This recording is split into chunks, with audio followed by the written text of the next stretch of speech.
안녕하세요. 나사청입니다.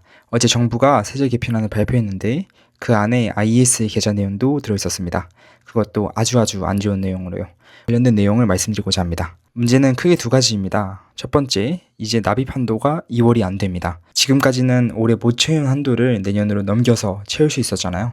예를 들어서 작년에 돈이 없어서 한 푼도 못 넣으셨다면 지금까지는 올해 그 목까지 합쳐서 목돈을 한 번에 넣는 게 가능했습니다. 금지가 돼버렸죠.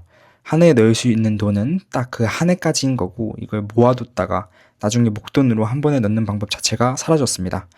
그리고 이게 새로 가입하시는 분들만 해당되는 게 아니라 지금 이미 계좌를 갖고 계신 분들도 똑같이 적용된다고 합니다. 두 번째는 사실 더 뼈아픈데요.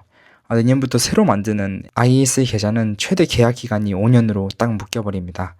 예전에는 3년을 채운 다음부터 계속 연장을 해서 극단적으로 말하면 2099년까지도 끌고 가면서 복리 효과를 최대로 누릴 수 있었거든요.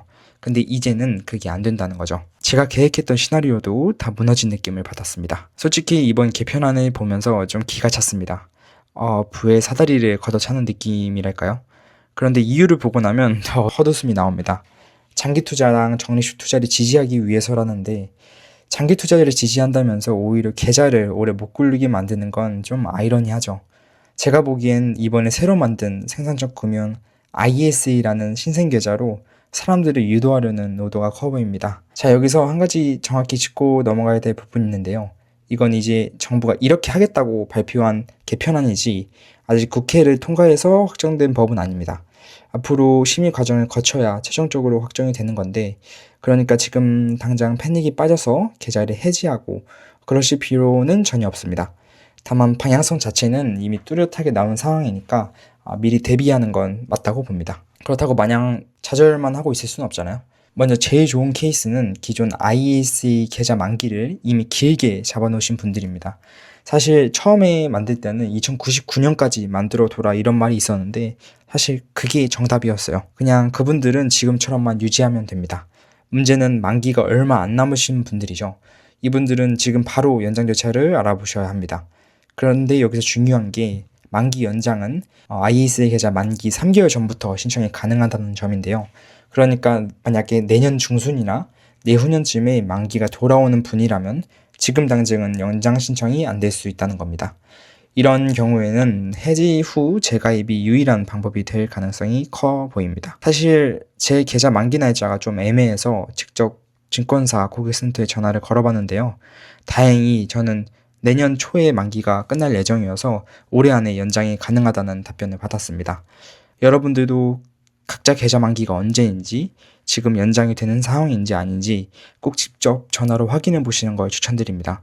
이런 건 정확하게 확인하고 넘어가는 게 정신건강에 좋더라고요. 그리고 마지막으로 하나 더 말씀드리자면 아직 계좌가 없는 분들도 계실 텐데요. 이번 개편 내용이 2027년 1월부터 적용되는 거라서 지금 계좌가 없으신 분들이라면 오히려 지금 바로 만들어 두시는 게 최선일 수 있습니다. 지금 만들어 두면 새 규정이 적용되기 전에 계약을 시작하시는 거니까 계약 기간을 최대한 길게 가져갈 여지가 남아있는 거죠. 이번 일을 겪으면서 느낀 게 참 많습니다. 국가는 언제든지 법을 바꿀 수 있고 그 법 하나로 우리가 세워놓은 계획이 통째로 흔들릴 수 있다는 걸 한번 체감했어요. 다시 한번 느끼게 됐습니다. IS에도 이렇게 손을 댔으니 개인적인 생각이지만 다음 순서는 연금 계좌가 되지 않을까 싶습니다. 만약에 IS 계좌의 법이 계속해서 바뀐다면 저는 세제 혜택을 모두 포기하고 직투로 넘어갈 의향이 있습니다. 이렇게 세금 제도든 규제든 우리가 통제할 수 없는 영역에서 갑자기 룰이 바뀌는 일이 앞으로도 분명히 또 있을 겁니다. 그럴 때마다 오늘처럼 정확한 정보를 먼저 확인하고 내가 할 수 있는 선에서 대응하는 게 결국 자산을 지키는 방법이 아닐까 싶습니다.